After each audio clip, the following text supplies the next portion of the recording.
السلام علیکم، میں ہوں دلاور ظہور اور آپ دیکھ رہے ہیں ہسٹورک اینڈ فنانس ہب۔ آج کی ویڈیو میں ہم بات کریں گے کہ اسلامی خلافت کے مالیاتی نظام پر، یعنی وہ معاشی ڈھانچہ جو خلفائے راشدین، بنو امیہ، بنو عباس اور بعد کے ادوار میں قائم رہا۔ ہم جانیں گے کہ زکوٰۃ، بیت المال، کرنسی، ٹیکس نظام، تجارتی اصول اور معیشت کی بنیادی اخلاقیات کیا تھیں۔ تو چلیے چلتے ہیں تاریخ کے اس سنہرے سفر پر۔ زکوٰۃ اسلامی نظام کا پہلا فائنینشیل ستون ہے۔ خلفائے راشدین نے باقاعدہ زکوٰۃ وصول کرنے کے لیے افسران مقرر کیے۔ زکوٰۃ صرف 8 مدات میں خرچ ہوتی تھی، جیسا کہ قرآن میں سورۃ التوبہ میں ذکر ہے۔ وہ زکوٰۃ کے جو 8 مدات ہیں: فقراء، مساکین، عاملین، غلاموں کی آزادی، ملفتہ القلوب، مقروض، فی سبیل اللہ، مسافر۔ حضرت عمر کے دور میں بیت المال یعنی سرکاری خزانہ قائم ہوا۔ اس میں غنیمت، جزیہ، فے، زکوٰۃ، مال، خراج شامل ہوتا تھا۔ بیت المال سے غریبوں، مزدوروں، یتیموں اور مجاہدین کی کفالت کی جاتی تھی۔ جزیہ غیر مسلموں پر عائد ہوتا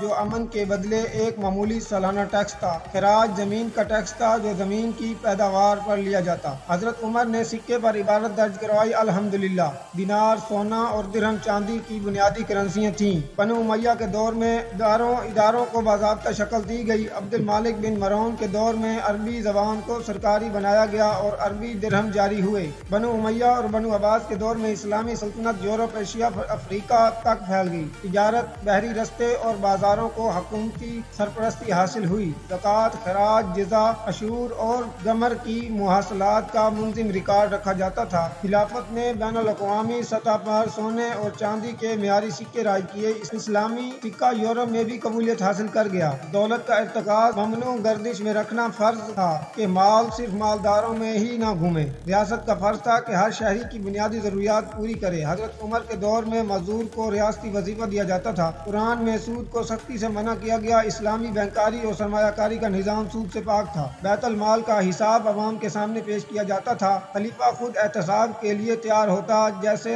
حضرت عمر کا قول ہے کہ اگر ایک کتا بھی بھوکا مرے تو عمر جواب دہ ہے۔ فلاحی ریاست کا ماڈل: عوام کی کفالت، بغیر سود کے معاشی نظام، زکوٰۃ کے ذریعے غربت کا خاتمہ، شفافیت، احتساب اور عدل پر مبنی اقتصادی ڈھانچہ۔ اگر آج ہم اسلامی خلافت کے مالیاتی اصولوں کو سمجھیں اور انہیں اپنے نظام میں شامل کریں تو ایک صاف، شفاف اور منصفانہ معیشت وجود میں آ سکتی ہے۔ اگر آپ کو ویڈیو پسند آئی تو چینل کو سبسکرائب کریں اور کمنٹ سیکشن میں اپنی رائے کا اظہار کریں۔ اس کے بعد کیا ہوا، ملتے ہیں ایک نئی ویڈیو کے ساتھ۔ اللہ حافظ۔